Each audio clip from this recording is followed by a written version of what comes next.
This is a CBS News special report. The flight of Apollo 8, 6 days to the moon and back. Now the road to the moon. Brought to you by Western Electric, manufacturing and supply unit of the Bell System, as part of their continuing coverage of important news events. Reporting from the CBS News Apollo headquarters, Kennedy Space Center, correspondent Walter Cronkite. And hello again from the CBS News Space Center. The flight of Apollo 8 is now 2 hours and 10 minutes old, 2 hours and 10 minutes into what may be a 147-hour, 6-day flight to the moon and back. That decision will be made shortly. And tentatively, the Apollo 8 has a go decision for injecting itself into a translunar trajectory to go out to the moon, 230,000 miles away. Right now, the spacecraft is northeast of Salisbury, Rhodesia, 119 miles high, making it 17,500 miles an hour of its Earth orbiting speed. And the decision to go to the moon must come by 10:16 a.m. Eastern Standard Time. That's some 14 minutes from now. And then, if the decision is go, and it appears that it will be, because everything has been perfect so far this morning, ignition of the third stage engine will come at 10:41 Eastern Time, east of Hawaii, while it is still dark out there, and very possibly the people of Hawaii will see it through the clouds that we understand hang over Hawaii this morning as that great 230,000-pound thrust engine fires up. For 5 minutes and 41 seconds it fires to put the Apollo 8 on the way to the moon. CBS News color coverage of the flight of Apollo 8 will continue in a moment.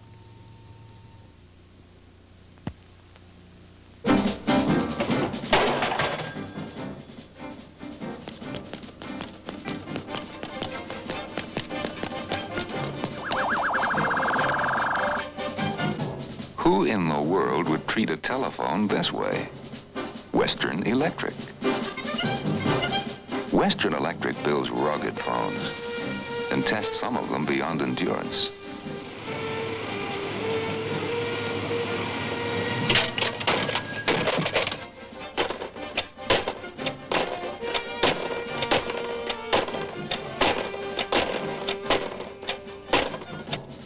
Chances are, the phone your Bell telephone company installs will never need repair.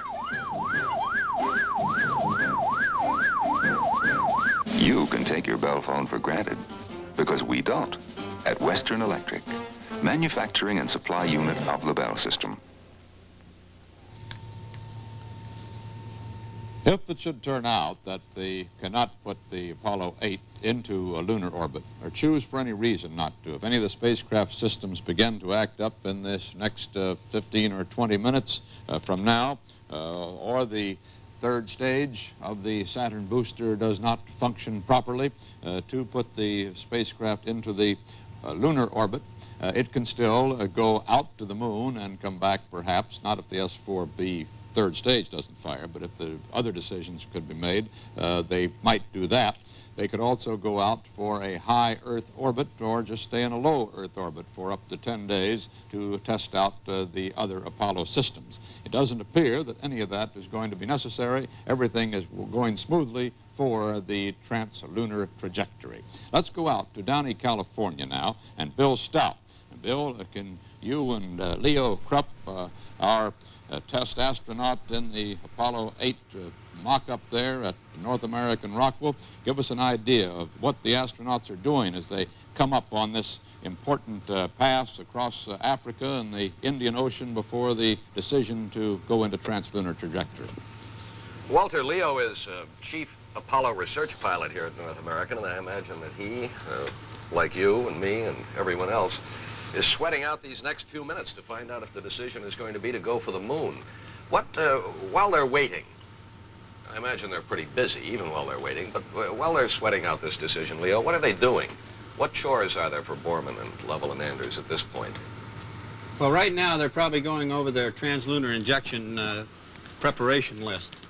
Each pilot will again have a checklist that he'll be setting up his panel. Now, Frank Borman has a lot of switches to set up on his panel, And in addition, he'll be setting up the entry monitor system so he can monitor the increase in velocity that we're going to get from the S4B or the delta V.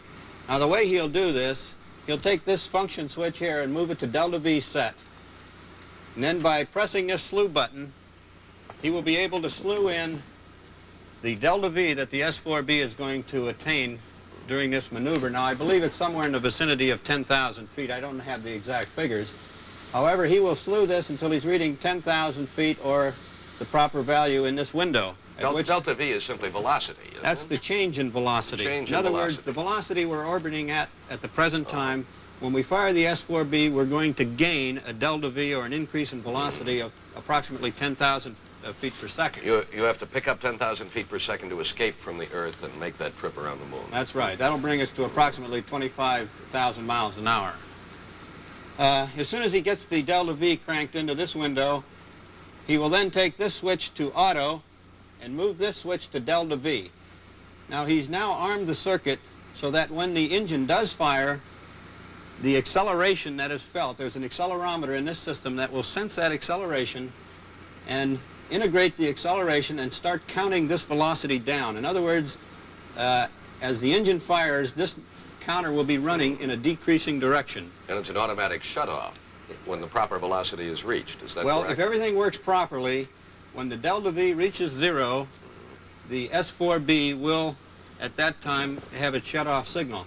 Now, if something should happen that the S4B does not automatically shut off when the delta V reaches 0, Frank has two options in the cockpit he can exercise. One is he can take this switch right here and throw that switch up, which will shut off S4B ignition. Or, in his left hand, he has a translational hand controller. He can take the translational hand controller and turn it counterclockwise and then back to neutral, and that will also send a booster cutoff signal. So he has two backups to terminate S4B ignition when he reaches the proper velocity, but this gives him an opportunity in the cockpit to monitor the S4B performance during the burn. And if all goes well, it turns itself off automatically. But they don't separate from the Saturn 4B at this point, even though they may be through using it to get that extra velocity toward the moon.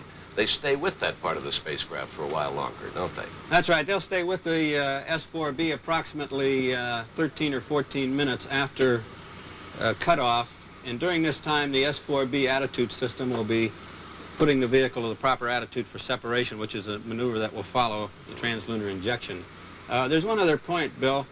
While the S4B is burning, Frank will be monitoring this delta V counter, but he'll also be watching his flight direction attitude indicator, which is this instrument right here. Now this tells him the vehicle attitude, and these three gauges around here tell him the vehicle rates for roll, pitch, or yaw.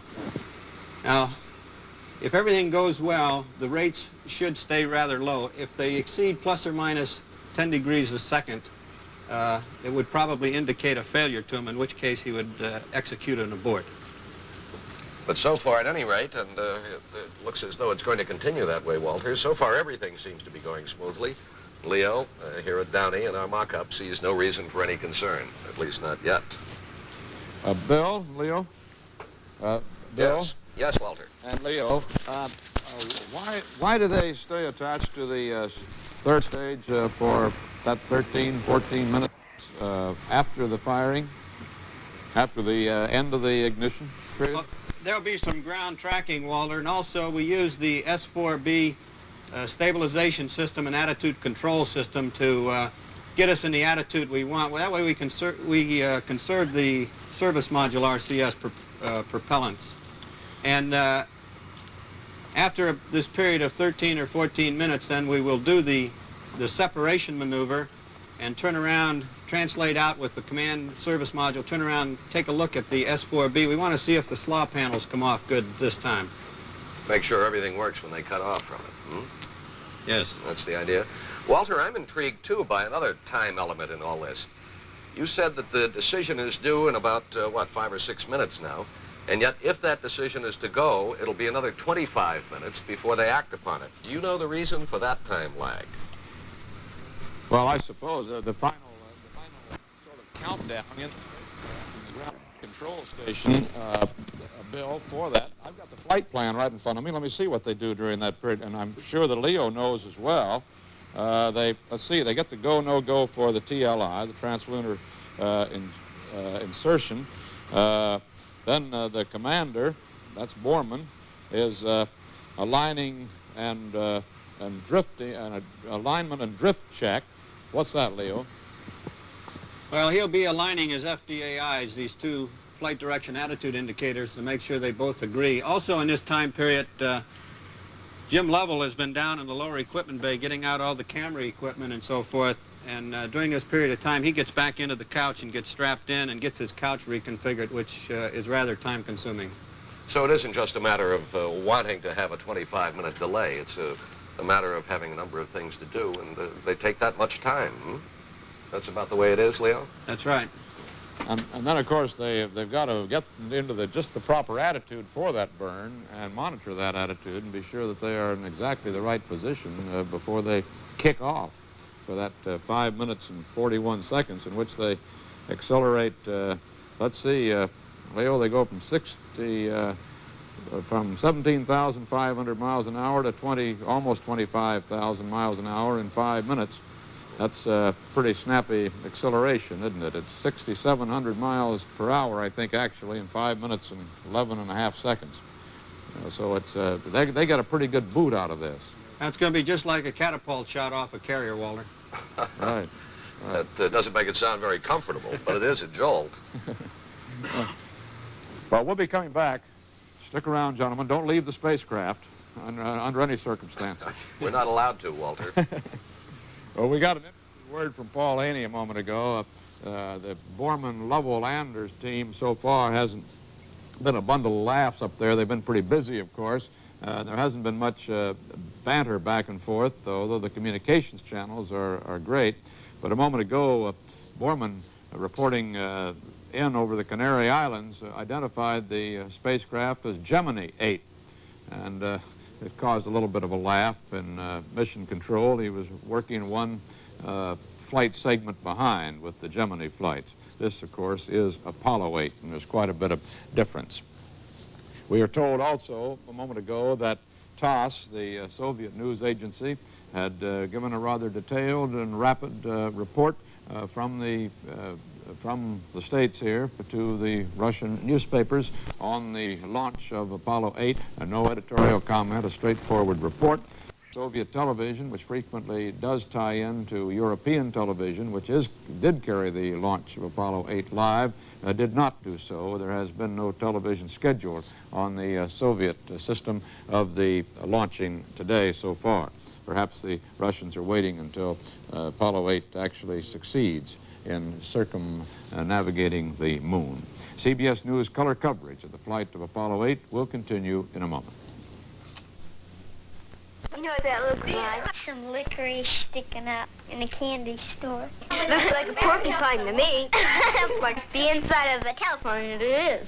The receiver. At our Western Electric plant in Indianapolis recently, some school children watched us make new telephones for the Bell Telephone companies. Hold it into a hole in the plastic. This is the way they saw it. Out of the middle. She's taking the telephones and she's putting them up to a machine, and then the extra pack plastic comes off, and then she puts them on the conveyor belt. There's two conveyor belts going back and forth. One's going that way and one's going this way. They're taking the housing out of a molding machine. He was cutting the extra plastic off the telephones. She's got all kinds of wires, and she has to take about a couple of every one and put them in the telephones. You have to have everyone exactly in order, or it'll mess up the whole telephone. She's taking the telephones and she's testing them. Well, if the lights show up, she knows that the phone's okay. First, they screw the dial on, then they send it on down the line, and they put the cord on, then they put the base on, then they test it, see if it works, and then it goes to the boxing part of Western Electric. And they send it on a, conveyor, only it's like a roller coaster. And then they go down to the basement, and then somebody puts them in a truck and takes them down to Bell Telephone Company. Children have a way of simplifying, seeing clearly what is most important. You have to have everyone exactly in order, or it'll mess up the whole telephone. On our job in the Bell system, Western Electric is very careful not to mess things up. Yeah, how about that? The Apollo 8 is now out over the Indian Ocean. It's just approaching the southwestern tip of Australia, at which time it will come in range of the Carnarvon station there on the west coast of Australia. And at that time, the decision will be made, the go, no-go decision for the translunar injection, the firing of the third stage engine to go on the route to the moon. 2.5 hours after that perfect liftoff came the historic decision, go for the moon. And this is how it sounded. 2.5 hours after that perfect liftoff came the historic decision, go for the moon. And this is how it sounded. Apollo 8, Houston. Go ahead, Houston. Apollo 8, you are go for TLI. Over. Roger, understand. We're go for TLI. The decision to fire the as they could in all of the previous manned space flights, either Russian or American. And a quick decision, an emergency, they could be back on Earth within a very few minutes, comparatively. In this case, once they commit to this lunar trip, they may be as many as 3 days away. And certainly 2 days and 1 day is the very minimum once they make this commitment this morning.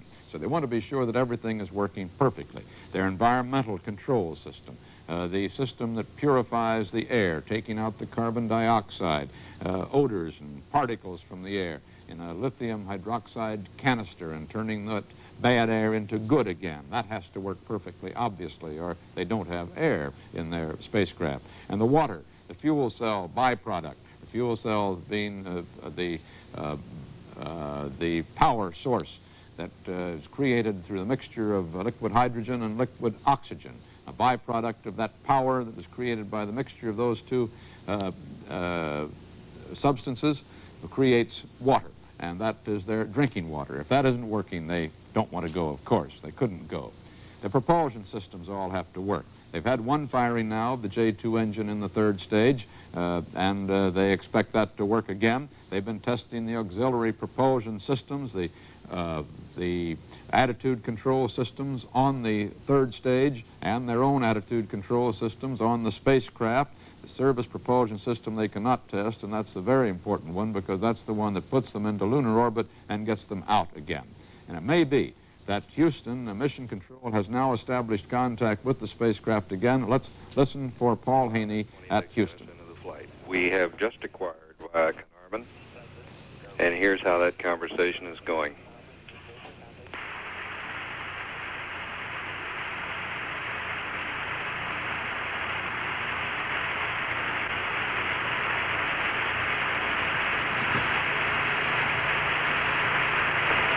Apollo 8, Houston. Go ahead, Houston. Apollo 8, you are go for TLI. Over. Roger, understand. We're go for TLI. That's the big decision. They are going to go for the moon.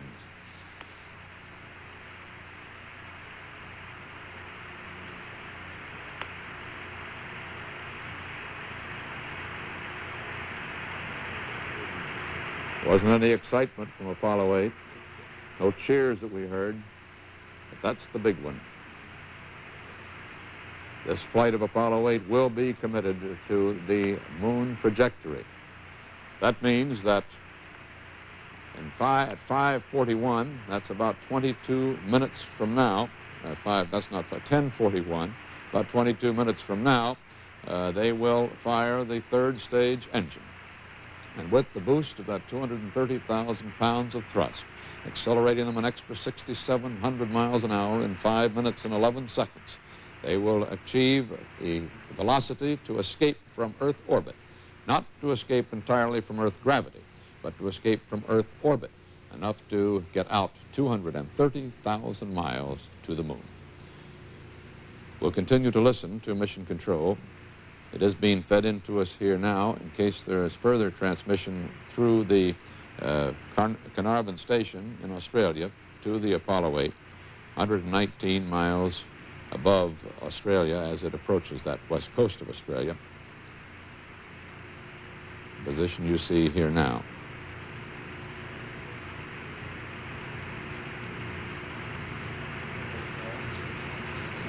With this decision to go, it means that all systems have checked out.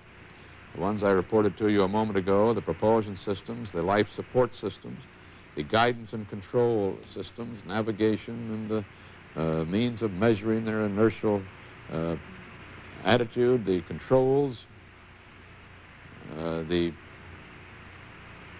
calculations of trajectory, all of those guidance and control subsystems are working, and the power supply is working. The three 31-cell fuel cells and the 28-volt DC batteries, three of those, two pyrotechnic batteries that fire off the charges that separate the various stages and eject the parachutes for the final landing, and 315 to 200-volt AC inverters in the command module. They're all working. Everything's working.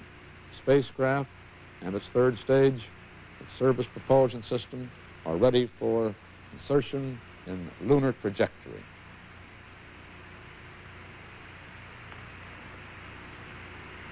That undoubtedly was one of the most momentous, probably the most momentous command ever given from Earth to a spacecraft in the 7 years of the manned space program. And yet, as you heard, it was accepted with absolute calm from Apollo 8. There was no comment at all as that go, no-go came. Here, just a running moment. through an unusually quiet pass across Carnarvon with very little more than the establishing call signs. Our orbital digitals, which we're reading out from Australian sites, show that the present velocity is 25,569 feet per second, showing an apogee of 105.5 nautical miles. And our translunar injection burn will have the effect. Here's some comm going up. Let's catch up with it. Roger, we'll have LOS in about 30 seconds, and we'll pick you up over Orion 1 at 2:37.5. Roger.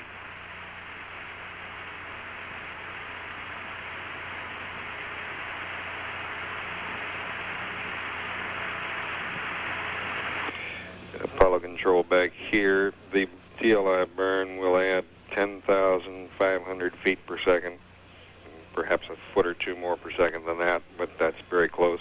10,500 feet per second to the present 25,570.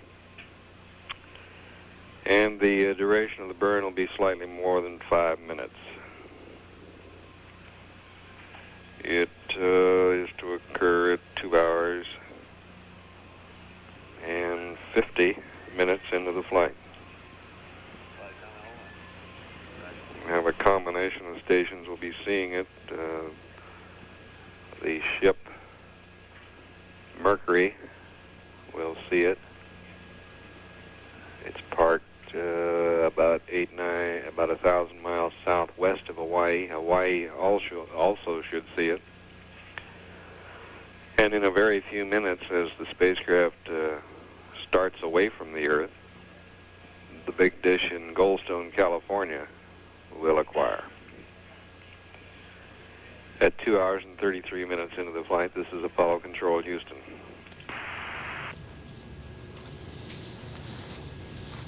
Here's what's going to happen on this firing in just a few minutes now, in about 15 minutes, of the third stage engine. This is what's now up in orbit. The third stage engine, the service module, and the command module. This engine is the one that is fired once to finally boost this complex into Earth orbit. That's a 230,000-pound thrust J2 engine. It was 4 engines just like that powered the second stage of the Saturn as well. This worked perfectly in boosting into orbit, And now, if it works as perfectly, it will boost the rest of this space operation into the translunar trajectory. It will stay attached there for 13 or 14 minutes or so after its 5-minute burn. But then, finally, the service module and the command module will separate, come out like this. They'll go out just a short distance and turn around and station keep with the third stage. Now, the reason for this is to get some photos of the opening of the 3 panels around here that blossom out, 4 panels that blossom out and fall away. Those panels must fall away, and this model does not exactly operate that way, but that would be it. They fall open and leave a small cone here, which also does not quite show in this model, a docking cone. Now, on future flights, when we go to the moon with the lunar module that lands on the moon, the spacecraft will come in, attach to that lunar module, and pull it free.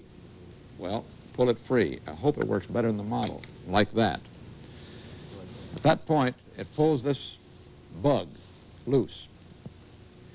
Between those 2 models, between these 2 spacecraft, there is a passageway. 2 of the astronauts go through that passageway and into the lunar model. When they get to the moon, they then fly to the moon in this configuration. They get to the moon, they separate again, and this goes down and lands on the moon. These little feet spread out. It lands on the moon, like that, on the moon. This continues to circle the moon. The men climb out of this, complete their mission on the moon, and then using this as a launch pad. Actually, I'm missing part of this model is what the problem is. They blast off with the top half of this lunar module and come back up to join again with the Apollo command module. Join back in, the 2 men climb back through, take their places, drop away the lunar excursion module, and the entire affair comes back to Earth.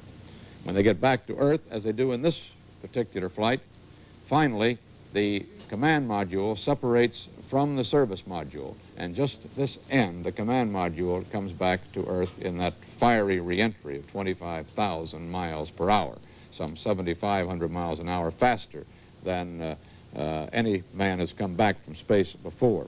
Here is the rest of that model, which was missing when I suddenly tried to take it out a moment ago.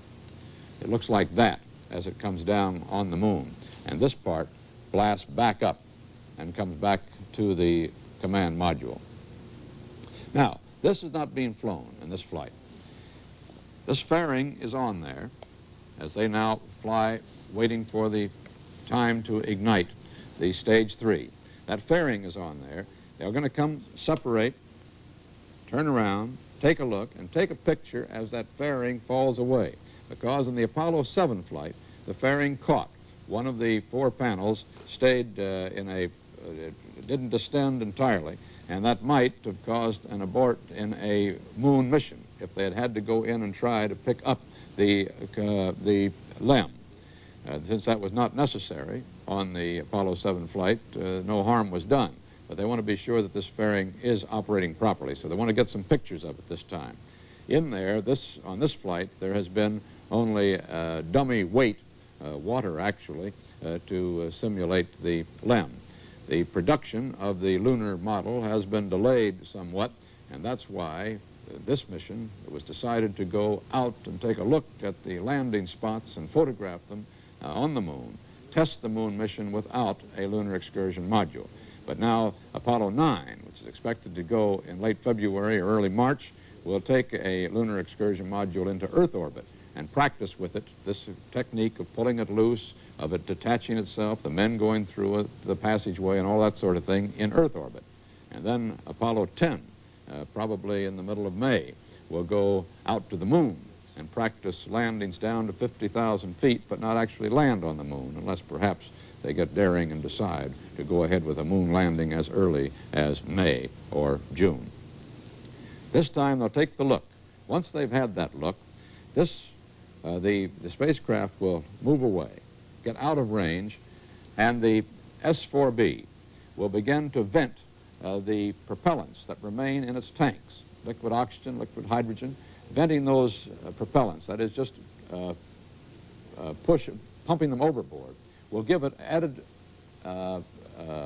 velocity so that it will go on out and circle the moon itself. Not completely circle the moon, but come around the near side of the moon and fly on out into solar orbit, being lost in space, while the spacecraft goes on to the forward side of the moon and around to the back side where the firing takes place to put it into lunar orbit.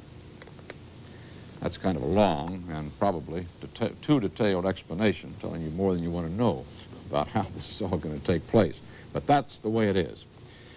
The firing of those engines is now about 9 minutes away. We're going to wait for further word from the spacecraft now over Australia on its way out toward the Pacific, and the firing which comes over Hawaii at 10:41 our time if it's on schedule. Terry Drinkwater at the Jet Propulsion Laboratory is with Harold Mazorsky of the U.S. Geological Survey, which has as part of its job the study of pictures of the moon returned to Earth by unmanned spacecraft, the Ranger and the Surveyor and the orbiters. Terry, I wonder what you can, and Mr. Mazorsky can tell us about the pictures of the moon we already have in hand and what it's hoped that the Apollo 8 crew is going to bring back after those hoped-for 10 orbits.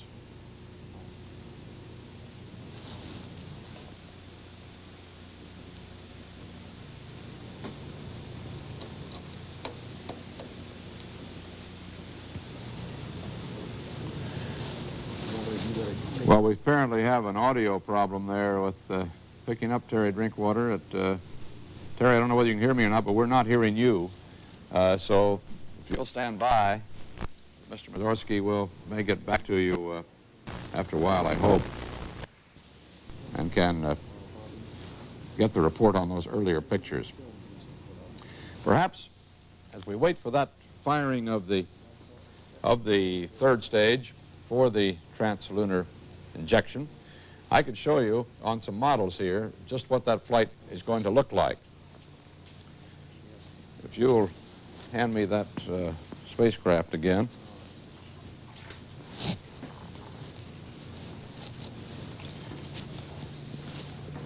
Here it is.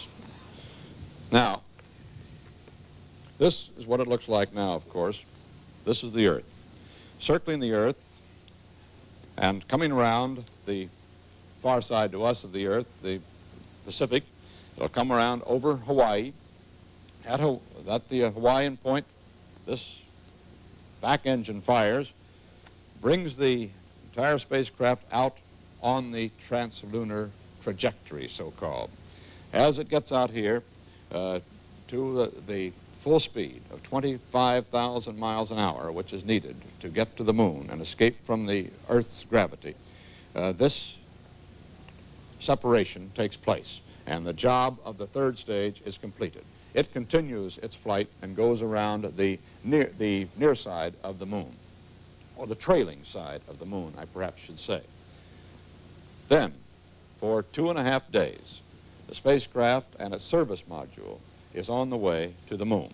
During those 2 days, they hope to transmit a couple of television programs for us on both Sunday and on Monday.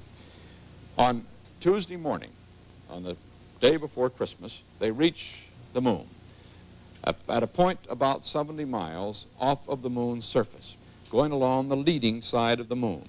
This trajectory has had to be figured to lead the moon even as you would lead a duck in a duck hunt.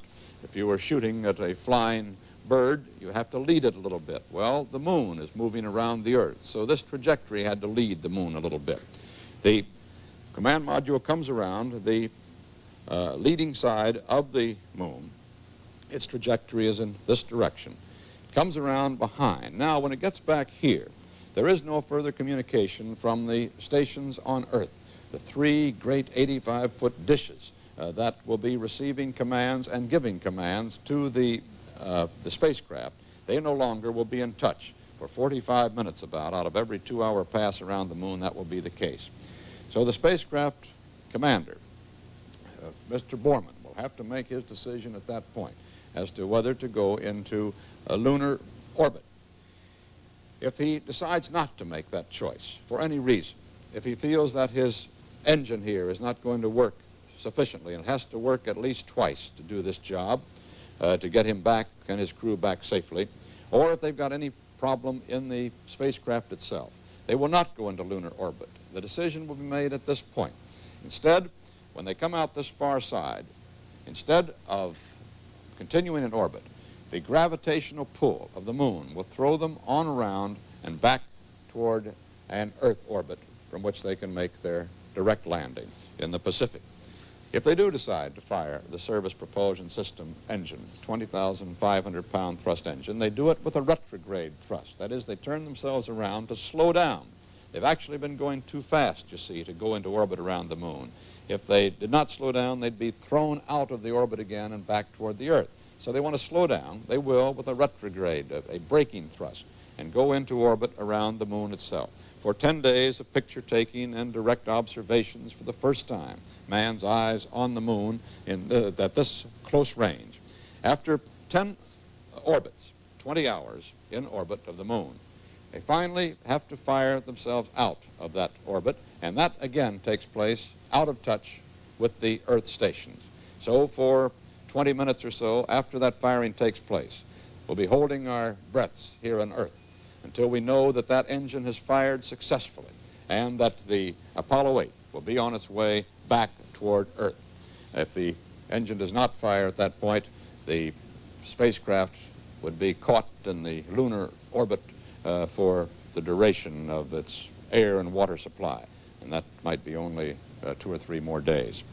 Then when they come back here, getting back here after that firing on Christmas morning, they come directly in the first manned landing from the moon trajectory speed, which would mean 25,000 miles an hour, a heat of 4,000 degrees or more on that spacecraft blunt end as it comes into the landing. It also means that they must come in at a precise angle. They've got a corridor only 10 or 15 miles wide in which they must come back into the Earth's atmosphere.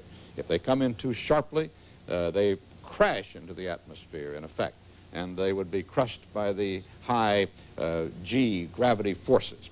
If they come in too thinly, they would skip out like a stone, skipped across water, skip back out of the atmosphere into a high Earth orbit from which they would not have the power left to return.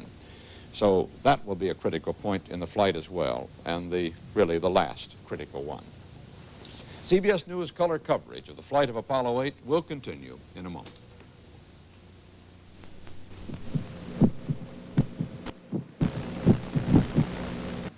Your family doctor sees something unusual. He wants to check with a heart specialist 1,000 miles away. So with a medical data set made by Western Electric, your cardiogram instantly appears before the distant specialist for his analysis. Data speeds from machine to machine, and doctor talks to doctor over regular telephone lines to save time, to save lives. Western Electric makes other data phone data sets, so your Bell telephone company can serve you in other ways too, like helping banks rush data to give you faster service, helping airlines to request and confirm your reservations in seconds. Making data phone data sets to move information at the speed of light is one of Western Electric's jobs as manufacturing and supply unit of the Bell system.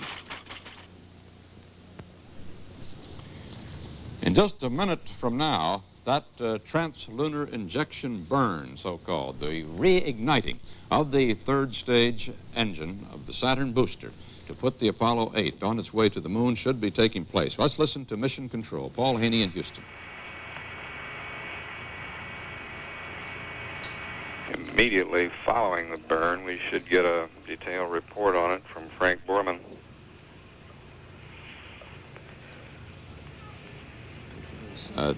This simulation is showing... And meanwhile, Bill Anders, and during the course of the burn, will operate the onboard flight recorder and on which any comments from the various crew members will be recorded. and we will undoubtedly hear some comments from them during the course of the burn. That animation was showing the burn, the ullage burn, so-called, which is a... Immediately following the burn, Jim Lovell is to start stowing the many items of camera gear, lenses, mirrors, cables, all manner of camera equipment, including a spot meter. An ullage burn is a burn that just imparts enough acceleration to force the propellants in the main tanks of the Saturn 4B third stage down toward the nozzles so they can be ignited and burned. The booster man in this control center to get his status. This is the second critical point to be passed in this flight after launch and Earth orbit was achieved. This is the one that will determine whether they successfully get onto the road to the moon with the flight of Apollo 8. 30 seconds to TLI. TLI is translunar injection. Now, once the Saturn 4B engine and Mike Collins gives them a mark 20 seconds to ignition. Once it's been fired up, it has to burn for 5 minutes and 41 seconds to achieve that 25,000-mile escape Now velocity. Counting for 2. We see ignition. Lovell confirms ignition. The 4B... And the thrust is okay, booster says. 4B J2 engine has reignited. Flight Dynamics says we look good, flight. We're watching the thrust build.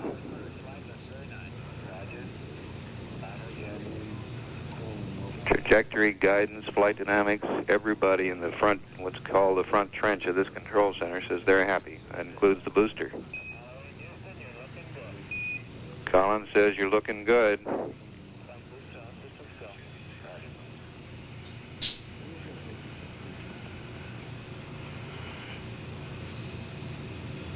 Two hours, 51 minutes, and 30 seconds.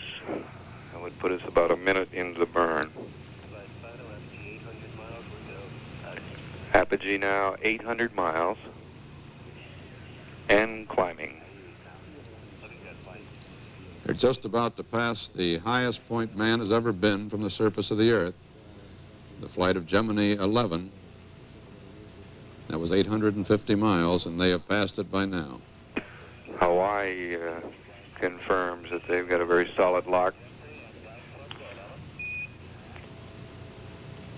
And Borman almost nonchalantly says, Roger, we look good here at 2 hours, 52 minutes. These are historic moments. Man on his first trip to the moon. Flight Dynamics says we're exactly nominal. And what calm prevails apparently at Houston Mission Control Center and aboard that spacecraft. Cutoff is now predicted 2 hours, 55 minutes, 58 seconds. 2 hours, 55 minutes, and 58 seconds. The crew's been advised that they look, all values look exactly nominal, or just exactly what we'd hoped they'd be.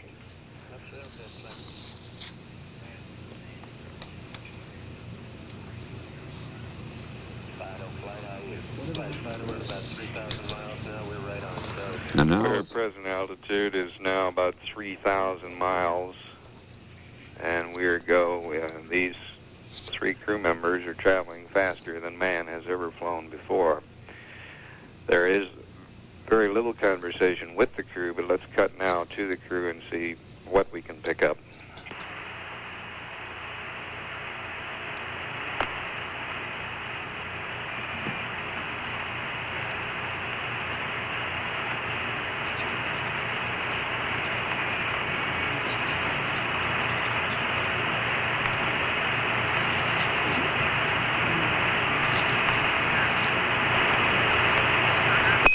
Houston, you're looking good here, right down the center line. Roger, Apollo 8.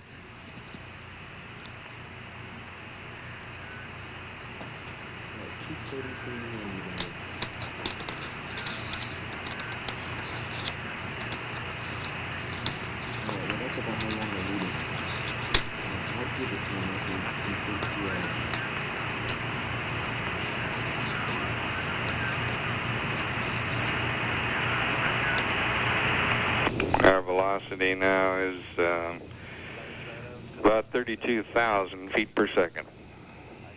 32,000 feet per second.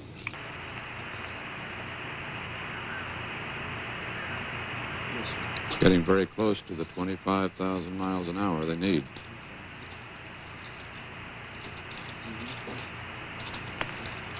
They won't quite achieve. Velocity is now 33,000 feet per second, and from Hawaii we are getting a visual report. The people in Hawaii are observing the burn from on the ground. Apollo 8 Houston, you're looking good, right down the old center line. Roger, Apollo 8.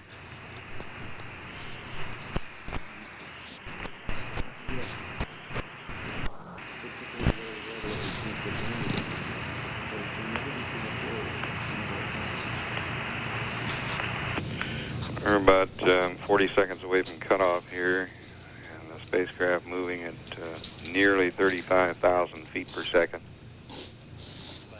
Cutoff in 30 seconds. Present altitude 35,000 miles.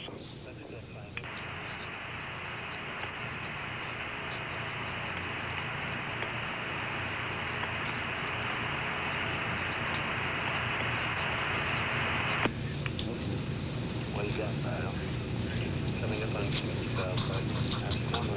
60,000 miles. We're approaching. We have passed 60,000 miles, and we're very nearly. And Borman says we've got SECO. Cutoff was right on the second. Boy, everything perfect. And now the Apollo spacecraft is committed to its flight to the moon. In another 13 minutes, it will cut loose that third stage engine and will be alone out there in space with that only the 20,500-pound thrust service propulsion system engine, which has not been fired yet, available to get these men back if they go into lunar orbit. They still have the choice of a free return trajectory, so-called, on their way around the moon and back to Earth. If they choose for the lunar orbit on the day before Christmas morning, they will be committed, and that engine will have to fire to bring them back. What an exciting moment, and how calmly everyone seems to have taken it.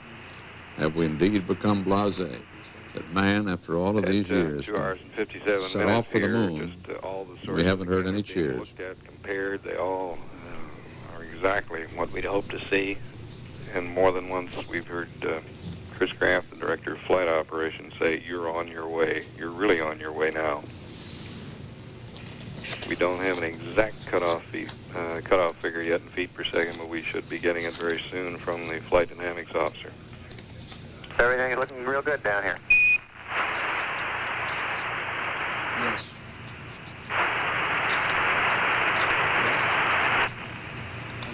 California inhibit VHF downlink.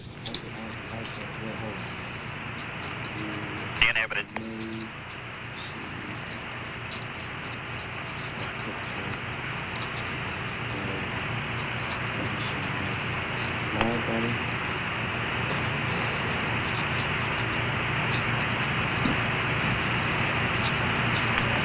Apollo 8 Houston. Go ahead, Houston, Apollo 8. Now your cutoff looks very good down here. We've got a whole room full of people that say you look good. Roger, thank you. The only situation we have here is the O2 is pegged high, O2 flow pegged high. I understand O2 flow high. We'll get to the first status report here shortly. Roger. Yes. Okay, he has a sign in front of him that says you may see a picture inside mission control. So if he sees it, he knows what it is.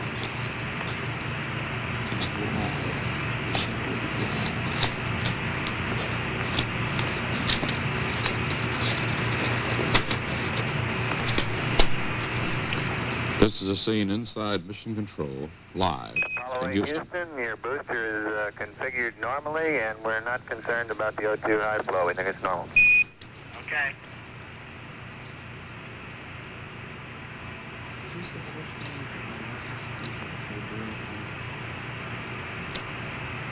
These are the men who are controlling, monitoring this mission. Everything from the heartbeat of the astronauts to the firing of these great reaction engines, these jets, these rockets.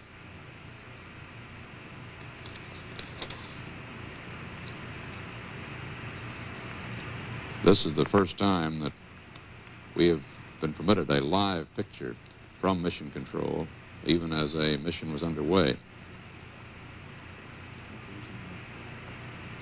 Houston, Apollo 8. Go ahead, Apollo 8. Roger, the Delta TIG looked like it was right on. Burn time compared to what about 2 seconds longer, 517. VGX was reading 95485 when we got it. The attitude was nominal. VI was reading 35452 at cutoff. H dot 04552 and H is 01791. Delta VC on the EMS minus 20.6.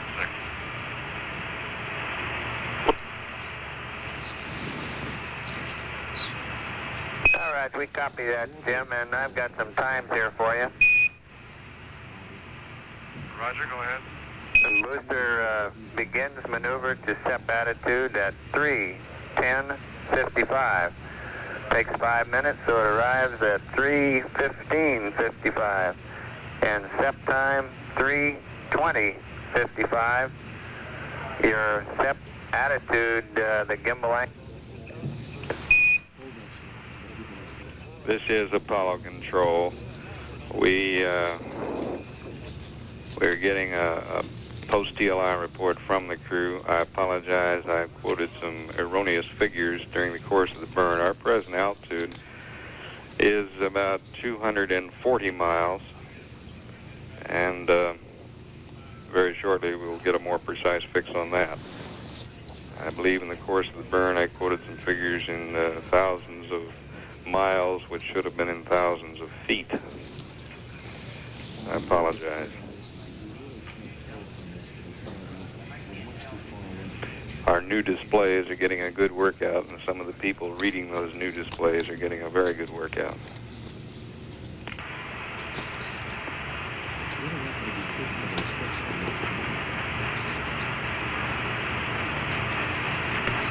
On this model we're showing you of the flight of the Apollo 8, it would appear from this particular angle that the Apollo 8 is still in orbit around the Earth. Actually, we're looking at it in such an angle that we do not see its departure from orbit, which will be more apparent as this display continues to show the path toward the moon.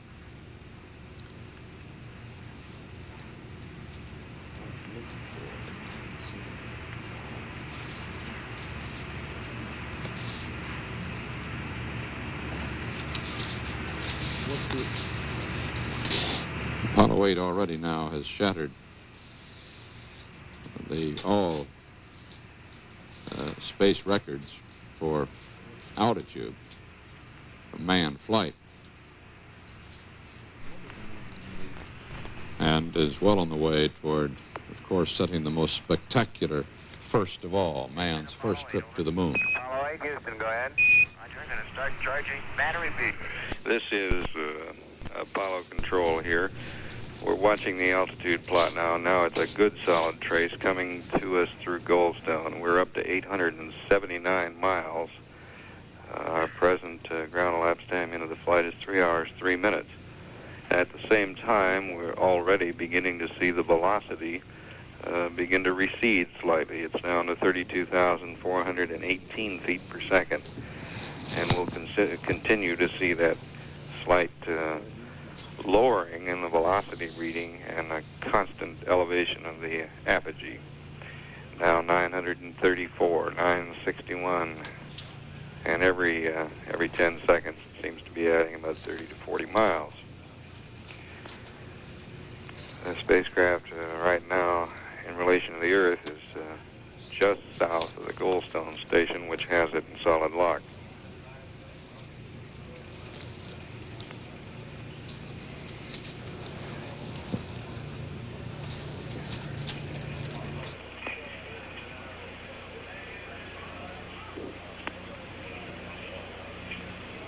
Before you do it.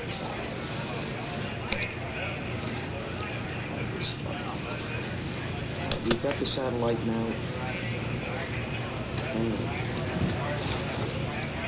We're now seeing our first mid-course charts, early estimates of what we'll be working with, numbers at mid-course. And like so many of our data displays, about the time we get locked up on it with our own eyeball, it moves to another channel. At 3 hours and 5 minutes into the flight, this seems to be a convenient stopping point for the action right now. We'll be back shortly. And so Apollo 8 is committed on its flight to the moon. We understand that the astronauts' wives were obviously delighted with the success of the mission so far, and particularly the launch, although Mrs. Valerie Anders, whose husband is making his first flight, was said to be tearful as she watched the launch, and her 4-year-old son sat by her side sucking his thumb as an aunt kept her arms around Mrs. Anders as the spacecraft lifted off this morning. About a mile away in the Borman home, much the same prayerful quietness there. Mrs. Lovell and their 3 older children were here at the Cape to watch the launch in person. At Jodrell Bank, Sir Bernard Lovell is there with Morley Safer, and perhaps we can call them in by satellite now. This is Jodrell Bank in England. Morley? The more curious things on this astonishing day is that we're watching a BBC monitor over here, and they're talking about the courage of some men we're watching at this moment, and they're doing a motorcycle uphill climb at the astonishing speed of 30 miles an hour. Sir Bernard, aside from the astonishment we all feel at this moment, what do you as an astronomer hope to achieve out of this mission? Well, I must confess that it's all very fascinating and very exciting today. But nevertheless, from this particular mission as an astronomer, I think we must look on it mainly as an engineering achievement. I don't think the science, as far as addition of our knowledge of the moon, as far as the scientific investigation is concerned, will be all that much. I'm sure that the photographs which the astronauts will bring back and will transmit back will be quite spectacular and amongst the most wonderful pictorial things we've ever seen. But the orbiters and the landers, they have already given us a very great deal of scientific information about the nature of the lunar terrain and the constitution of the surface. I think for a really significant addition to that knowledge, we will have to wait for until the Apollo ship actually lands men on the moon. Then that really would be terribly exciting, particularly when they bring the rocks back to Earth. I think then the astronomers will be especially interested from the scientific point of view in these Apollo flights. We will then, I think, be on the verge of settling the age-old problem of the total history of the moon, and particularly what happened to it in the first million years of its history, which is now somewhat obscure. Can we expect to learn anything more about Earth, about our own solar system? Oh, I think so. From the Apollo series as a whole, I think this is exceedingly important. One of the few definite things we know about the solar system is that it was born about 4.5 billion years ago. But we're not at all certain how it came into existence. Neither are we certain that it is not unique. We believe, that is, astronomers believe, that there are many other systems in the universe like our solar system. And in that case, there may be many other civilizations in the universe. These are the big scientific issues which are at stake as these Apollo projects are pursued. Up until, I guess, today, Sir Bernard, astronomy has been a kind of land-based profession. Do you think that your own craft is going to change now? Well, I think it's been changing for the last 10 years. Astronomers are still moaning that so much money goes into space where we're still short of large optical and radio telescopes.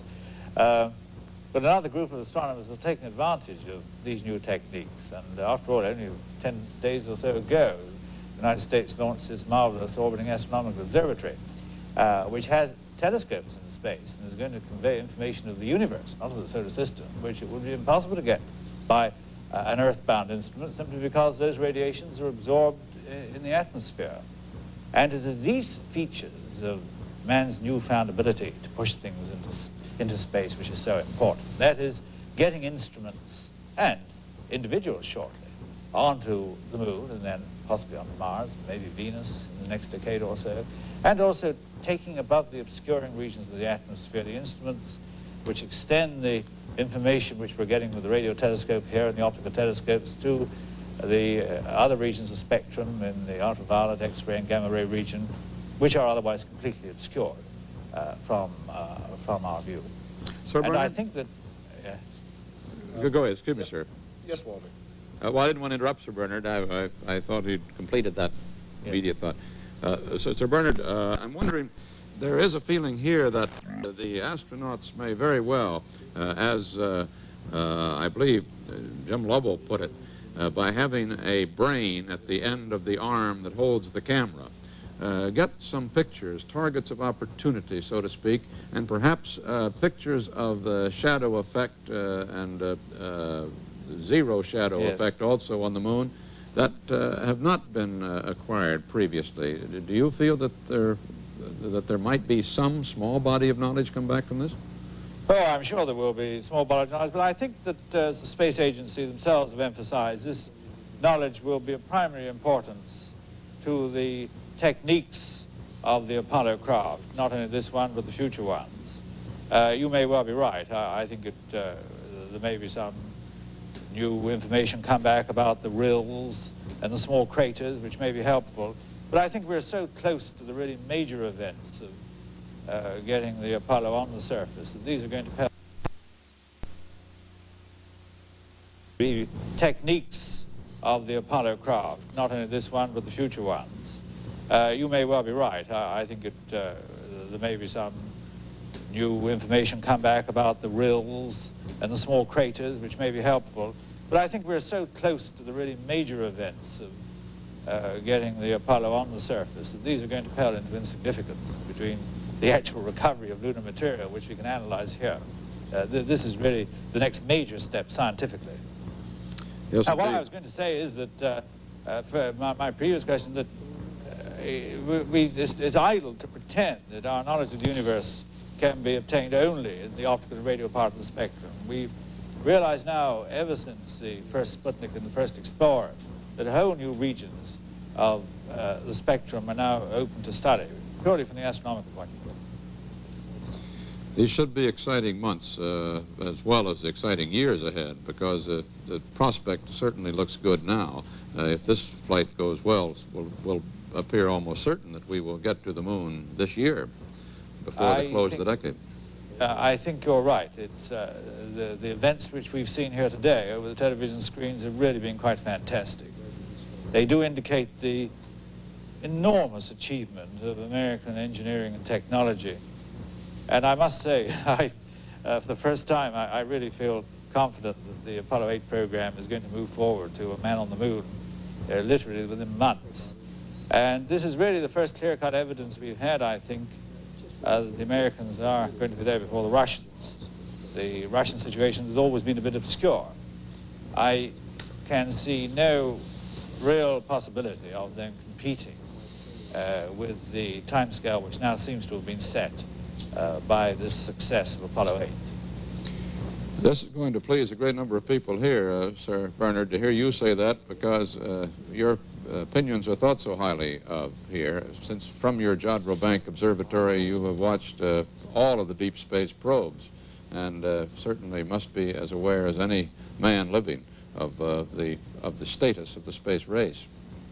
Yes. Well, the thing that bothers me, of course, is that in the next decade or so, it is not absolutely determined that the Americans will keep this lead. If your budget is cut, as it appears to be being cut, this could be a serious matter. And I hope that if Apollo continues to have this enormous success, that there will be a reconsideration of this. There is some evidence that the Russians are preparing very big developments, which, although won't compete with you in the moon race, so to speak, they may give them the edge when it comes to Mars and Venus. I hope not, and I hope that this demonstration of American engineering and science and technology will be supported from the financial point of view. So, Bernard, aside from the gathering of pure scientific information, what value do you see in having man on the moon?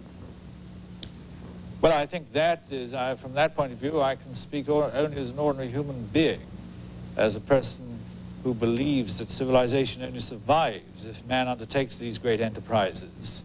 It's the same kind of question, the old question as to why do you climb Everest? You climb Everest because it's there. As soon as you have the techniques to enter a new environment, in this case space and the moon, then you have to find men who are brave enough, and engineers and technologists and scientists who are courageous enough to undertake these projects.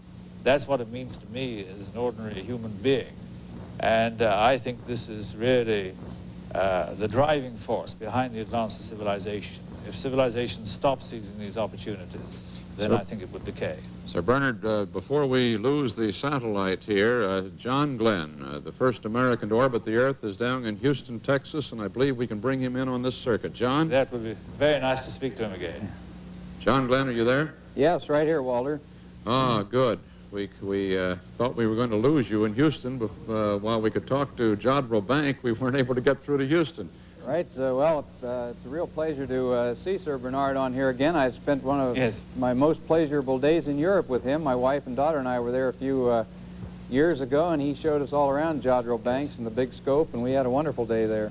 And Mr. Glenn, we do remember your visit with the very greatest pleasure. We often think of it, and what a wonderful day that was. You made a great impression here. Well, thank you very much. And we hope you'll come back. Well, I hope I can. Thank you. John, you've been watching the launch from your home there near the Space Center in Houston. Any comments on the way this thing is going? Well, it's been going perfectly, Walter. Of course, I think as you've been intimating on the air here all morning, I think one of the big thing about this flight I see, of course, is that this is the first time man has gone outside of his own gravitational field. That's the big transfer that is different from anything that we've ever tried before, of course.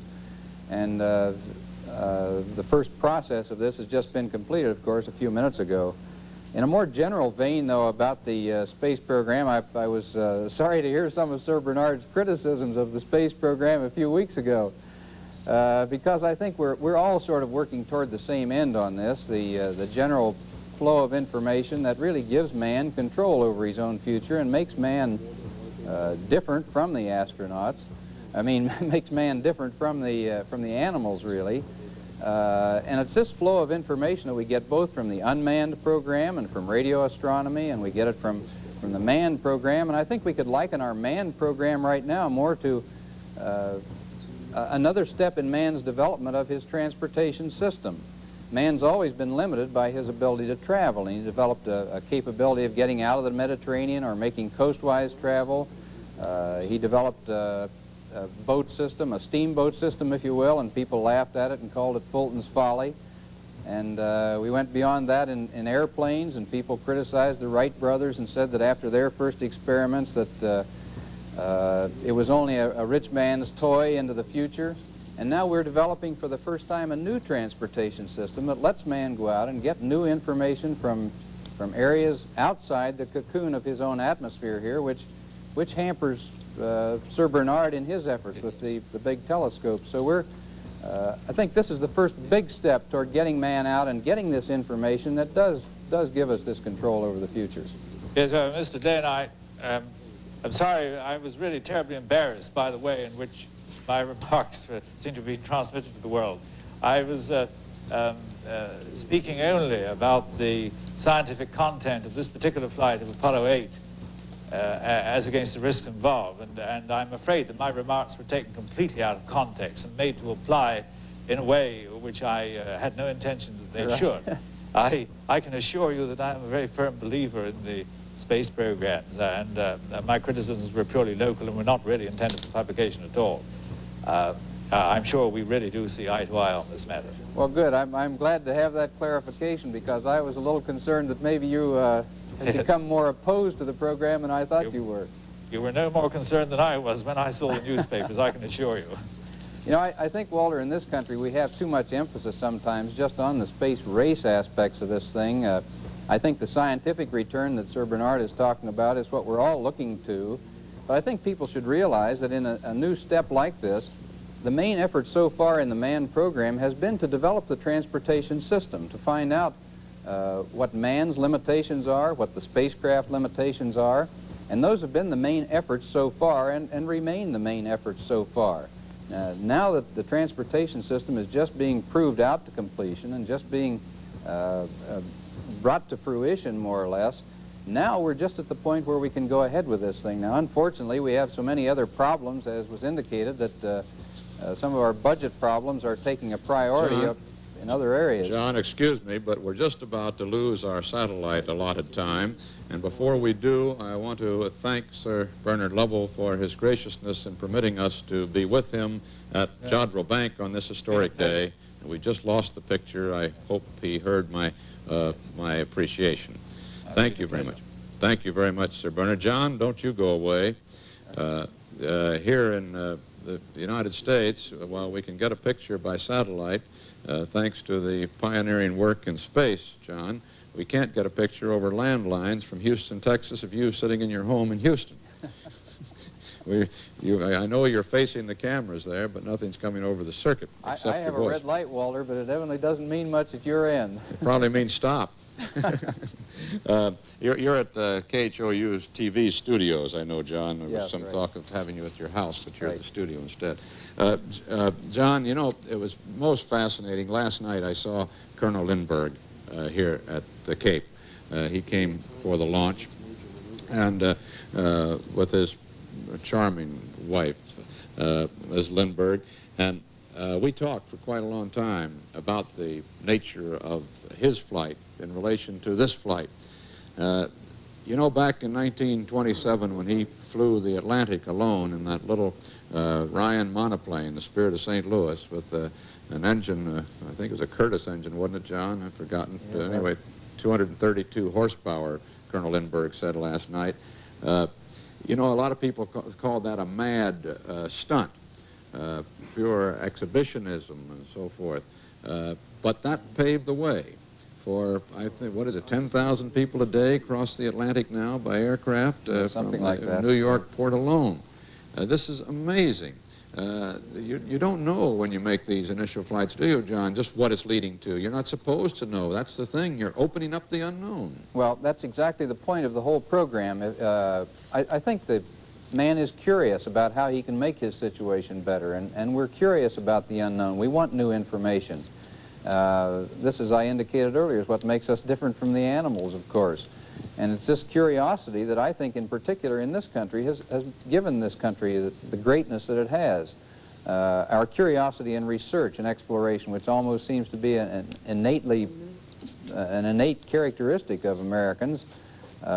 We've been willing to put money and effort into these things, and it has given us the type life and the preeminence in the world that we have. I think it's our willingness to do this that's put us forward in many areas, not just space and strictly technical areas, but in many, many different fields. And while quite clearly, John, we're going to have to give a great deal of concern to problems on Earth, air and water pollution, population control, all of these things are certainly the problem now in the United States and our cities. And John, I'm going to interrupt myself here to report that we just heard from Mission Control in Houston that separation has taken place. They have turned around, are taking that look at the now separated third stage, and everything is going still, as it has all morning, absolutely the way it was planned. Very good, fine. Phenomenal mission. What I was saying was that while we have all these serious problems, something we should not forget is that if we had planned in advance, done some grand strategic thinking about the problems we face now, we wouldn't be in quite the same crisis we are in at this very moment on air and water pollution, on birth control. These things are critical at the moment. The famine is sweeping down on us in the world, and the food supply. If there had been some planning, perhaps this had not taken place. Now, if we don't plan, John, we've got a picture of you. Hallelujah. Well, glad to join you. Well, this is almost as much of a breakthrough as getting that rocket up this morning. You look fine. Thank you. This was the point I was making anyway, that it's advanced planning that pays off. You can't just start and stop these research programs, and while certainly there have to be some very careful thinking of priorities here in the future, some serious consideration has to be certainly given to space. Well, let me comment on that, Walter. No one, certainly in the space program, would want to say that if money that has been taken from here could really solve some of these other problems, that shouldn't go ahead and be spent there. The thing that I come back to, though, I hope that we are not losing this emphasis on research and exploration and the curiosity about the unknown that I think has made this country what it is. I think when we have a better handle on some of the drain of Vietnam with $30 billion a year and some of these other things that are major problems right now, that we get back to a little better level of funding for research and things such as the space program. I think some comparisons on these, I believe as a percent of our gross national product, we're down now in support of this space area to about 0.5% of our gross national product, which is usually used as a measure of what we're able to do in this country in various fields.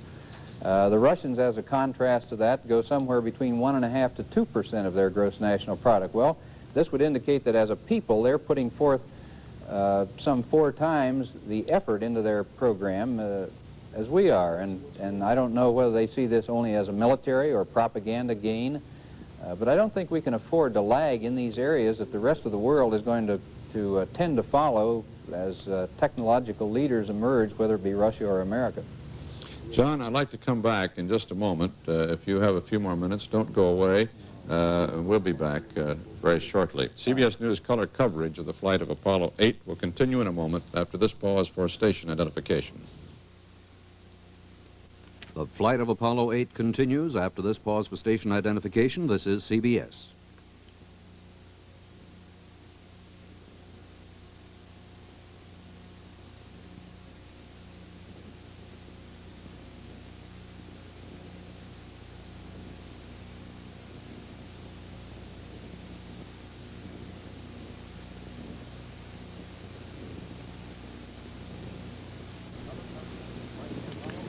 CBS News color coverage of the flight of Apollo 8, brought to you by Western Electric, continues.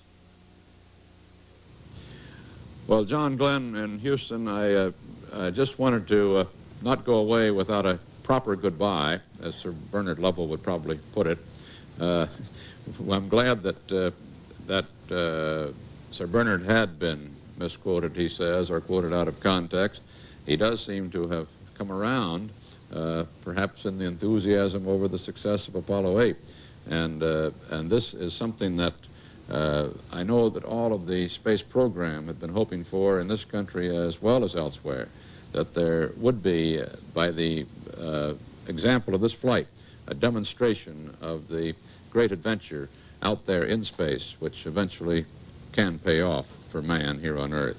Walter, I was very glad to hear his statement on that, too, because I think he was, if it was taken out of context, he was widely misunderstood, and he is recognized around the world as a preeminent expert, of course, in this area, and has done such wonderful work there at Jodrell Bank that I was glad to hear him correct that. I think in support of some of his area there in radio astronomy and things like that, I think they also benefit tremendously from interest in programs such as the Manned program here, because as people see these things unfolding, they tend to support other areas of research such as his in addition to this. So I think there are benefits to his area and to the unmanned area, which I think there will always be a tendency to use as much unmanned information and the information from the radio astronomers as much as possible before man goes out into these new areas. That's only common sense. So I think there's a whole upgrading of science effort when you have a pinnacle of attention such as you have in this manned program. I think oftentimes, too, this feeds over into other areas. People think, when they get used to thinking big in a science area, maybe they think that other things possibly are not too big to consider and think about, too, such as can we solve some of our social problems? And they tend to think more widely, and I think there's a general influence possibly that goes far beyond just the scientific influence in the space program. Yes, if we can get to the moon, John, we ought to be able to bring in your picture from Houston and perhaps solve some of our bigger problems. Thank you very much, John Glenn. Thank you. Enjoyed it, and I didn't get a chance to wish Sir Bernard a very Merry Christmas, so if you're on with him again, I hope you'll pass our best to him and his family and the people at Jodrell Banks. We enjoyed our visit there very much. Same to you. Same to you, John. A Merry Christmas. Thank CBS you. News color coverage of the flight of Apollo 8 will continue in a moment. Hi, Mom. Did you remember to feed my turtle? When you talk to someone far away, you need help. You get it from Western Electric. We're the people who make phones, wire that carries your voice to your Bell telephone company, switching equipment that selects a path for your voice, amplifiers that keep your voice strong and clear, and equipment that puts it on a coaxial cable. In fact, all along the way, your voice speeds over a lot of things Western Electric makes. Yes, Tommy, I fed your turtle. Yes, dear, I'm taking very good care of him. Western Electric is in the Bell system to help make sure your voice has a smooth ride every time. The 3 astronauts of Apollo 8, traveling faster than men have ever traveled before, are now further away from Earth than man has ever been before. 4,200 miles out they are at about this point, station keeping with the now separated third stage of the Saturn boost vehicle. I'm told now that we have picture and sound from Pasadena. Terry Drinkwater is there at Jet Propulsion Laboratory with a report on the kinds of things that the astronauts are going to be looking for when they get to the moon on the day before Christmas. Terry? Walter, this is Harold Mazursky. He might best be described as a moon geologist. He's from the U.S. Geological Survey in Flagstaff, Arizona, where he's chief of astrological studies. And he's one of the men who's talked with the astronauts about what they should look for up there on the moon. Can we look at the one landing site first, where they will be surveying? Yes, this is a photograph taken by Lunar Orbiter, and it has a great amount of detail. But the shadows are different from the way they'll look when the astronauts who are going to land there will come in for their landing. And during this flight, they can take pictures of this area with the same view as the landing astronauts will have, so it'll be great for training purposes. Not all the moon is this flat, of course. There are pictures like this. Now, this is the lovely photograph the Lunar Orbiter took of the crater Copernicus. And the thing that it showed us was that there are really rock ledges exposed here, so that not only do we have the chance to look at the surface of the moon, but we can look at rocks that record far distant past episodes in the moon's history. We may be able to go back millions of years into lunar history by collecting here. And the next picture? This is a volcanic trough, and study in the U.S. shows that fragments have been brought up from 50 miles, and perhaps we can do the same thing here. That is, we can collect samples from deep in the lunar crust. And of course, probably one of the most incredible sights of all will be looking back towards the Earth from the moon. Can we have some idea of what that will look like? Yes, there was a lovely picture taken by Lunar Orbiter of the limb of the moon. Yes. And beyond it, a picture of the Earth. And this is very similar to what the astronauts will see. And of course, this is a black and white picture, but they'll be able to see it in full Technicolor from the windows of the spacecraft. An incredible sight, and people like you are looking for much more than sights. They'll certainly be forthcoming. Walter? Forward to the color pictures that the astronauts take of the Earth from the moon. CBS News color coverage of the flight of Apollo 8 will continue in a moment.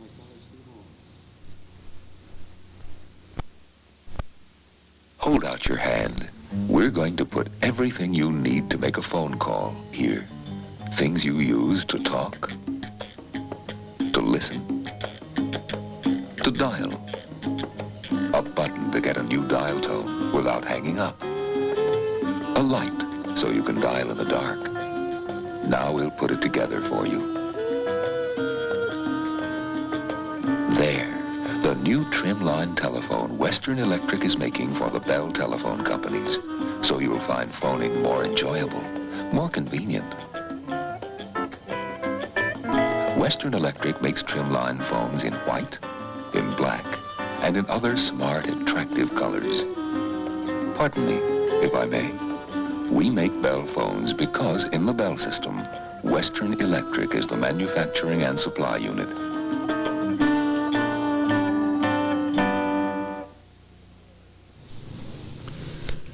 The Apollo 8 spacecraft is now being communicated with. Data for its trip out to the moon is being passed to it from the Deep Space Communications Network, from big 85-foot dishes at Goldstone in California, in Madrid, and in Australia. They will keep in touch with the spacecraft. Although the Earth is revolving, they are so placed one-third away around the Earth, each of them, that one will always be facing the spacecraft and in direct touch with it, except when the spacecraft on its 10 orbits of the moon is behind the moon for about 45 minutes out of each 2-hour orbit of the moon. The men are just about now about to take off their space suits. They will fly the rest of this mission, including re-entry in a shirt-sleeve environment. They have on long johns, which they keep on for the full 6 days of the mission, but they'll put flight coveralls on over that to be perfectly comfortable for the rest of the flight. They will be busy on these 2.5 days out to the moon. They will take photographs. They will practice navigational procedures with star sights and moon and Earth sights.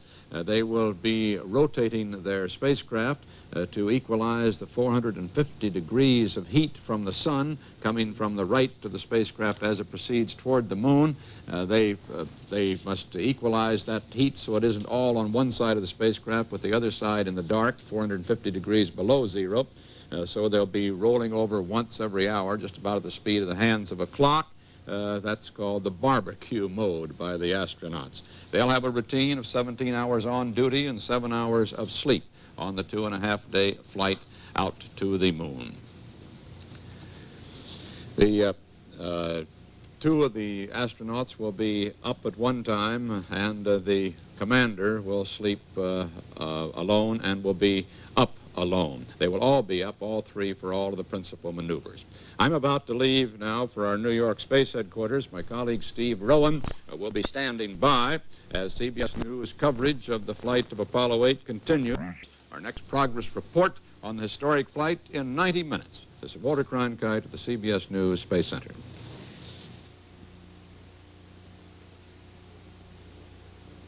This has been a CBS News special report. The flight of Apollo 8. Brought to you by Western Electric, manufacturing and supply unit of the Bell system, the people who provide telephones and equipment that connects them. Next CBS News Apollo 8 progress report in 90 minutes. More equipment bay with Jim. All right. Okay, we're getting a pretty good picture, but if you move it a little slower, every time you move it around, why it breaks up on the scan. The voice is that of Jim Borman. Mike Borman, of course. This is known as preparing lunch and doing B-23 at the same time.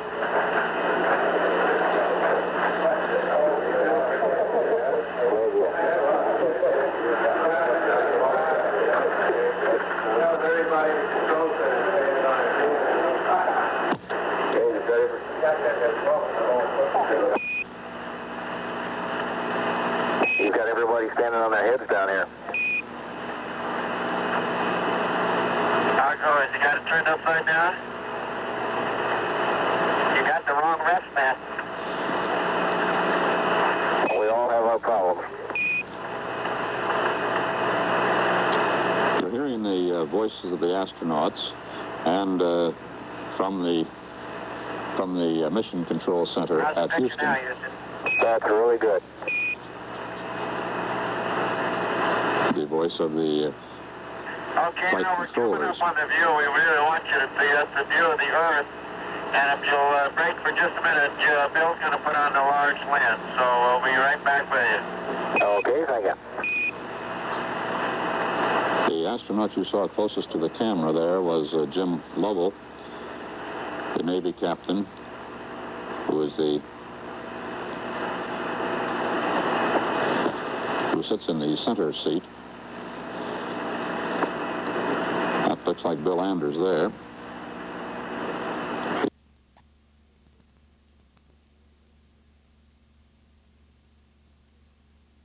While this lens change is in progress. Report from Tom We'll stand by for that shot of Earth. He's the communicator with the Apollo 8, the spaceship itself. That voice you just heard is that of Doug Ward, who is the voice of Mission Control. Houston, we're now showing you a view of the Earth through the telephoto lens. Okay, we're not receiving a picture right now. These pictures are being taken, you know, with a... How about now? With a 4.5-pound camera. Okay, we don't have a picture yet. On just 20 watts of power. The station broadcasts on around, on average, 50,000 watts, and you are 5 miles away at your home from the transmitter on an average. This is 20 watts of power, a 4.5-pound camera. Okay, Apollo 8, we don't have a picture. And we're 140,000 miles away. The secret is that the power is in the receiver instead of in the transmitter. Back on and we'll show you. Apollo 8, how about standing by on that for just a minute? Let's check our ground link. The receivers are 3 huge antennas, 85 feet across. Picture. Spacecraft. Okay, let's try the other lens again there once again. Okay, thank you.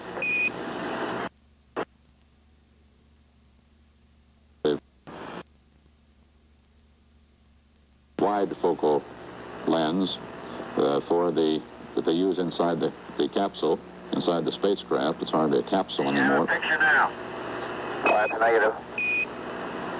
Apparently they're having trouble with that long lens to get the view of the Earth from out there 140,000 miles away.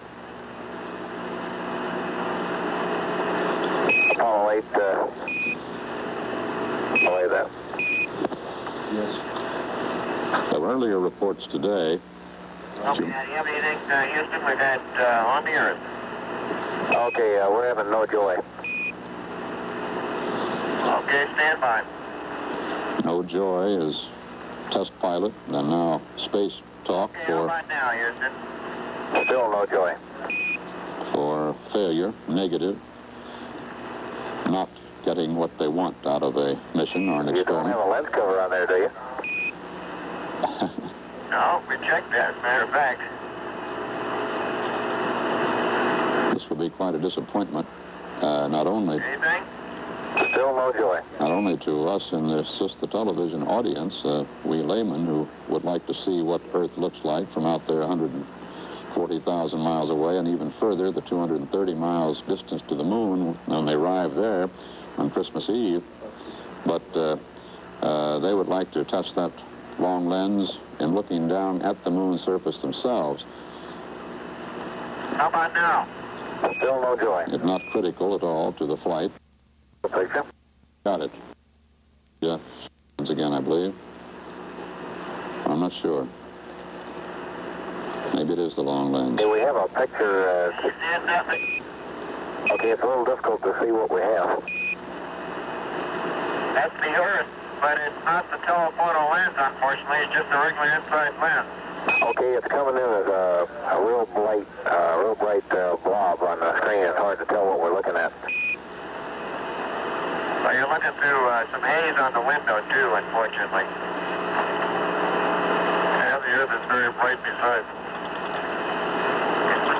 Okay, we've got the Earth in about the center of the screen and a little bit low, and it looked like there were some objects that moved across the screen at the same time. Do you have any comment on those?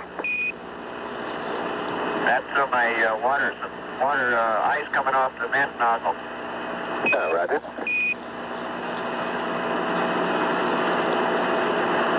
How does it look now? Still the same thing. It's the target is extremely bright, and it's very difficult to make out what we're looking at. It's unfortunate that we don't have we can't make the other lamps work here. I don't know what the problem is. Okay, with Apollo 8, would you verify that the ALC is on? We've tried it both ways. Okay, thank you. What we're getting now is a good picture. Say again? Okay, that's a real good picture. That's the best one we've had. And how about just going in and leave your pictures inside until we can think some more about what we can do to adjust for that light. Roger. Jim, what are you doing here? Jim is fixing dessert. He's making up a bag of chocolate pudding. You can see it come floating by. Bill's coming up from the lower equipment bay. This is the voice of Frank Borman, the commander of the flight of Apollo 8. We're looking now at Bill Anders. It's unfortunate that this telephoto lens doesn't work. Show the lens that the culprit is from. This lens doesn't seem to be working. I can't understand why we're not. Perhaps it's a problem with the light transmission to it.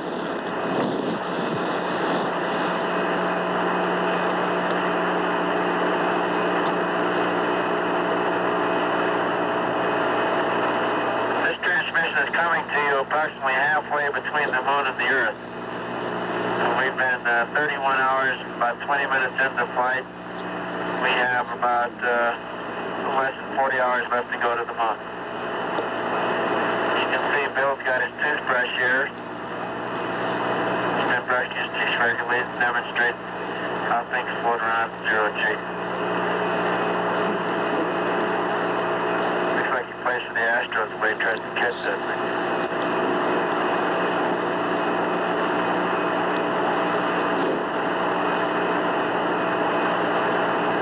I certainly wish we could show you the Earth. It's a beautiful, beautiful view with predominantly blue background and just huge covers of white clouds. Particularly one very strong vortex up near the Terminator. Very, very beautiful. Perhaps we'll get some assistance from the people on the ground and be able to determine why this other lens is not transmitting properly. There's no question that the RCA engineers, the builder of that camera, light at all coming through the telephoto lens? And the optic experts on the ground have their heads together at mission control right now, trying to figure out how to get that long lens working. Showing us on your normal lens, and I don't think we got anything on the telephoto. We're working on this now. One of the problems seems to be that it's a low light level lens, and we're afraid you may burn it out pointing it at something that's too bright. Well, the Earth is very, very bright. There's nothing in the lens you can burn out. The camera still seems to be working. We can give you a lumens reading of the Earth right now if you like.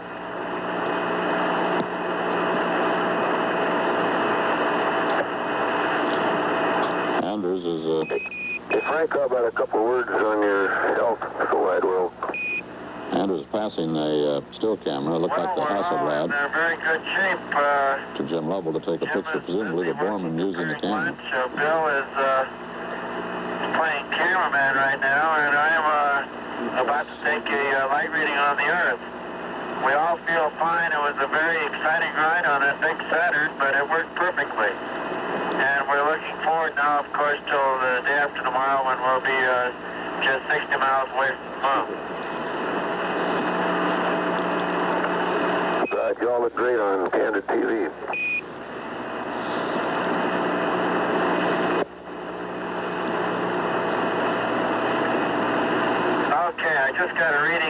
us, Houston. It's 3:20.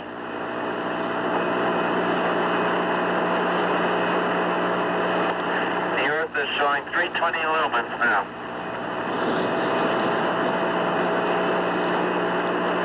If you get a close-up of Jim Lovell, Bill, you can let everybody see that he's already outdistancing us in the beard race. Jim has got quite a beard going already. Jim Lovell, the Navy captain, navigator on this flight, is just a few days younger than Frank Borman, the commander. They're both 40. Happy birthday, Mother.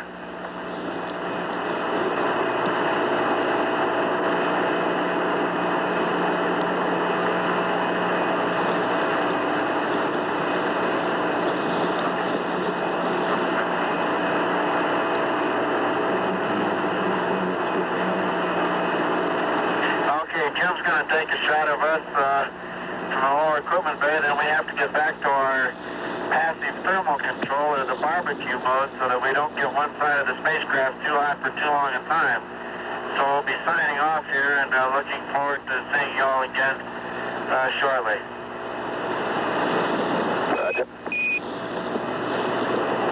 Goodbye from From Apollo 8. Too much. It's disappearing at our 5 o'clock. Now it's coming back.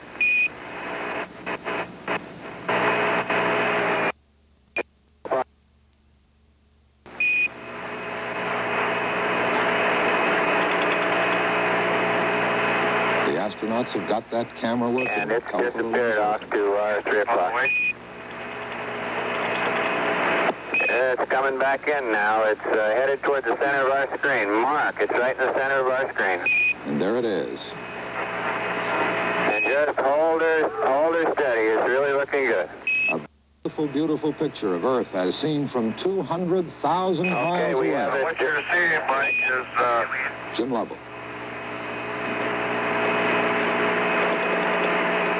Jim Lovell about to say something to National Communicator Mike Collins. What you're seeing is the Western Hemisphere.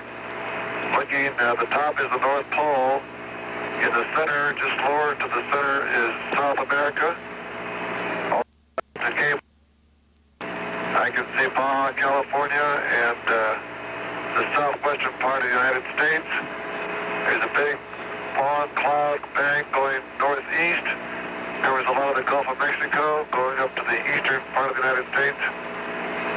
And it appears now that the east coast is cloudy. I can see clouds over parts of Mexico. The parts of Central America are clear. And we can also see the light bright spot of the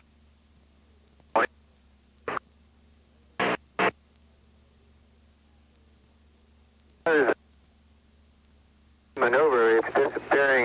We're seeing about half of it. It's going off to our 12 o'clock. Now it's going off to our 3 o'clock. That's the wrong direction. Yeah, that's a good direction. Mike Collins talking to Jim Lovell. We need another small correction to bring it to our center screen. Lovell describing what he sees, and hopefully... If you could maneuver toward the terminator, that's the part of it we're missing. We're getting the lighted portion. There you go, that's fine. Stop it right there.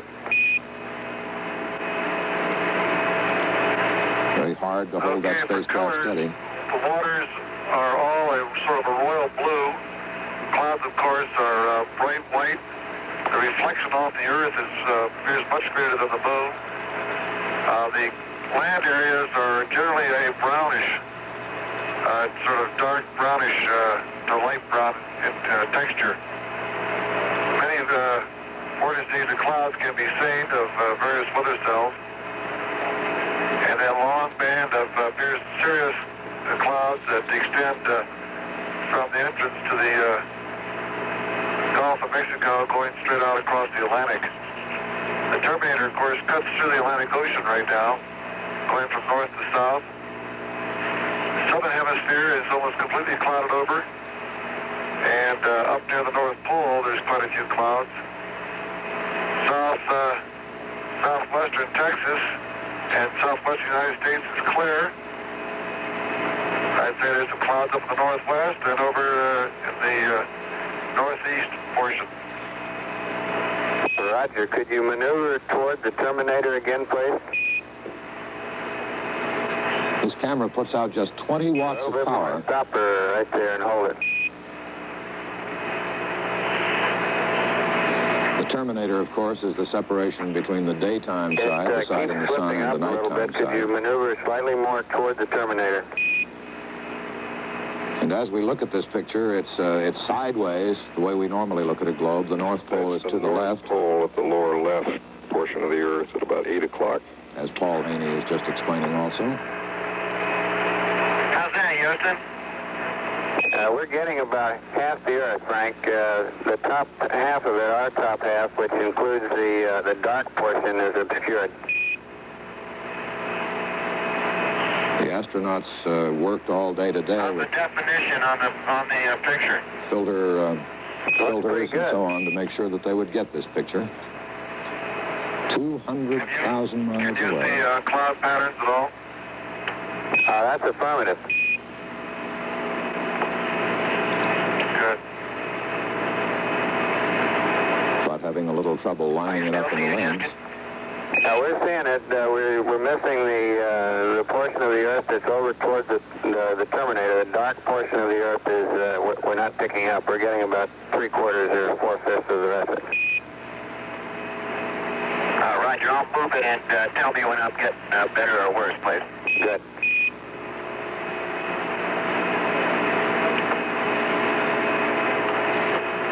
Stop right there. No, that's worse, Bill. Go back where you were. You made it disappear to our 3 o'clock. Now it's coming back. Okay, stop right there. Now you're back where you were, and we need a motion about 9 degrees to that last one you gave us. Perhaps you get some idea now of how difficult it is to be a television cameraman. That's the wrong 90 degrees. 180 degrees away from that one.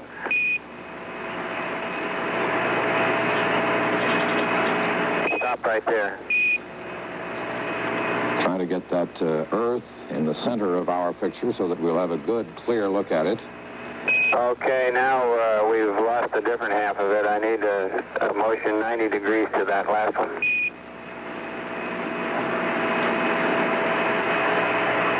And unlike the commercial television cameras, which show the cameraman exactly what they are showing back to the control, this camera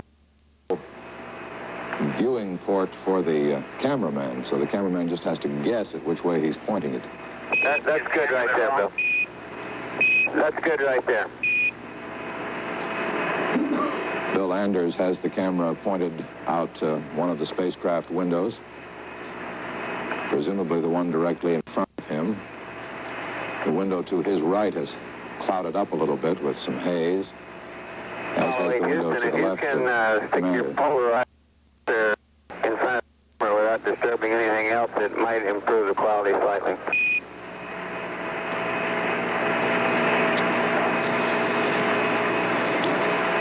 The astronauts traveling 2,230 miles an hour toward the moon, away from the Earth. Relatively slow in terms of what we're used to in Okay, the space. polarizing filter is in front.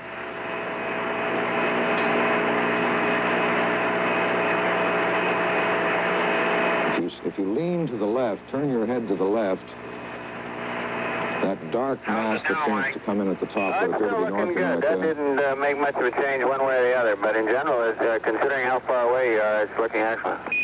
And under the clouds, just toward the extreme right of your picture, the outline of South America. But you must remember that the North Pole is down about the 8 o'clock position on the left-hand side of the Earth. Well, I hope that everyone enjoyed the picture that we're taking of themselves. Frank Borman, the commander of How far away Apollo from 8. Earth now, Jim, about? We have you about 180,000. Looking at yourself. That 180,000 is nautical miles, translated into statute. Looking at yourself as seen from About 180,000 miles out in space. I wish they could get it centered, of course, as do you. If I'm some lonely traveler from another planet, what do I think about the Earth from this altitude? Whether I think it'd be inhabited or not. Don't see anybody waving, is that what you're saying? Jim Lovell Well, there. I'm just kind of curious whether I would land on the blue or the brown part of the Earth. Playing space Land in the travel. blue part. So are we, babe. Jim is always for land landings. Imagine what they... Our Earth picture is drifting off center again. If you could make another correction to bring it back, I couldn't tell you which direction, but that you're going the right way. You're going the right way. A little bit more. A little bit more. Whoa, stop right there. Imagine what the color motion pictures are going to look like that they'll be bringing back. That's the best centering we've had, Apollo 8. If you can just hold that, that's perfect.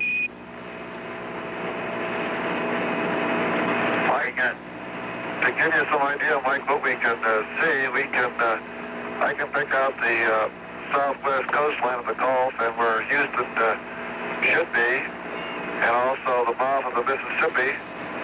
I can see Baja, California, and I'm using a board. All right, understand.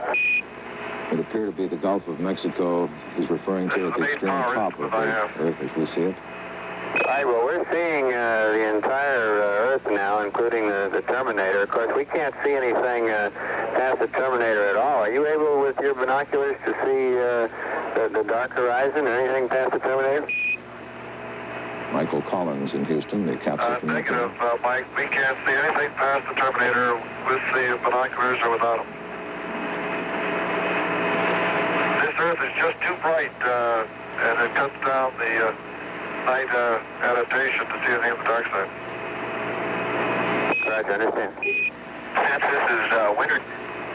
this is winter time in the northern hemisphere, we can see all of the South Pole and the southern ice cap, and not too much of the North Pole. Hey, you and Jim better get together. Jim just said he saw the North Pole. Huh? He's looking out a different window. That's what makes it different. Do you still have the Do you still have the polarizing filter in front of the camera? Negative. Okay. You try it putting it back in front of the camera one more time. Okay.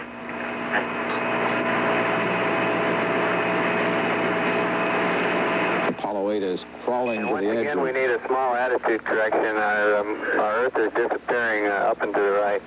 Crawling to the edge of Earth's gravitational field, and in a few minutes will be taken over, or almost now is being taken over. The wrong way. By the pull of the moon's gravity, a gravity just 1/6 as powerful as that of Earth, which we are looking at from more than 200,000 miles in space. Okay, that's fine if you can hold it right there. Up? No, it's slipping back off again.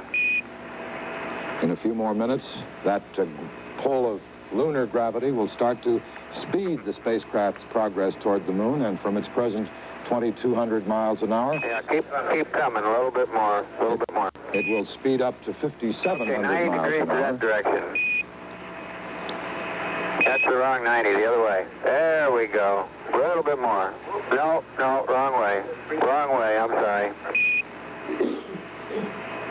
Keep coming in that direction. And going well, they'll slow down to about 3,000 miles an hour as they go into orbit around the moon. It's gone up at our 12 o'clock. So that last, there we go. It's coming back down. It's coming back down. Bring it down more. Okay, stop. Now we need 90 degrees to that direction again. Not so easy to stop. I hope the next camera has a sight on it. Right. The next camera actually will not show pictures as smoothly as does this one, since the camera that's been designed for lunar landings takes pictures at just 1 frame a second. Well, that's disappeared just practically. We were wondering if there's any chance of you looking out one of the other windows and seeing the moon. Hey, it's coming back in now, Bill. Okay, hold it right there. That's fine for the Earth, right where you are. That's extremely good on the Earth. You can just hold that. It has a polarizing filter in front of it now, Mike. Roger, thank you, and it's centered very well. We get a very slight improvement with this, but in general it's very good considering the distance. As these pictures are being taken, distance from Earth is 175,803. 175,803. Paul Haney again talking about the nautical mile I think distance. we'll have to stay at the moon for another... Roger, understand. Quick multiplication by 1.15 gives us over 200,000 statute miles. The astronauts have decided not to try to take pictures of the moon, because that would involve a... You're still very well centered with your picture. We noticed a couple of jumps in the apparent intensity. Did you make some filter changes? We'll get those first pictures of the moon Another red filter in front of it, but it didn't seem to fit. tomorrow morning, very early, as they're going into, or are getting into, lunar orbit. We'd, on a final test, when you get down to the end of your allotted time here, we'd like you to remove all filters and let us see how it looks with all filters removed, and then we'd like to get several spot meter readings at the very end after the test.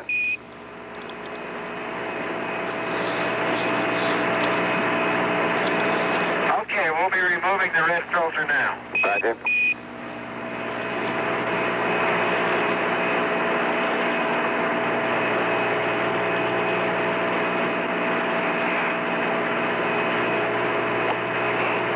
Down there somewhere, all you people on the West Coast are in this picture.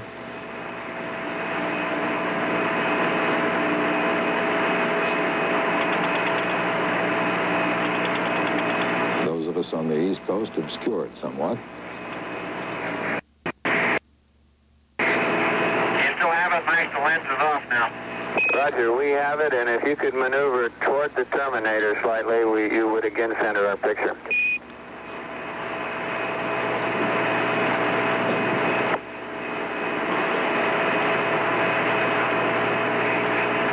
The spacecraft is almost directly over dead center of South America, and this picture is being beamed and received simultaneously through our antenna at Madrid and at Goldstone, California. Is that the right direction? That's the right direction. Keep coming. 85-foot antennas at both Goldstone and Madrid, picking up the signals, feeding them to Houston, from where they're coming to New York, and then across the country to you. Now that's the wrong direction, Frank. Did you... Well, negative. I need another maneuver toward the terminator.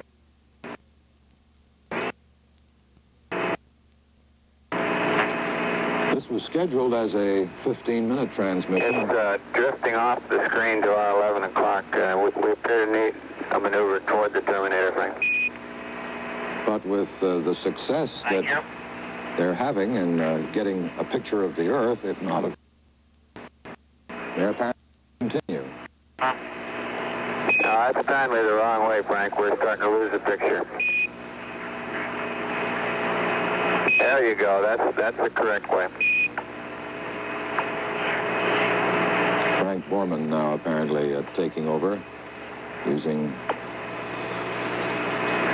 Okay, Houston, how's that for today?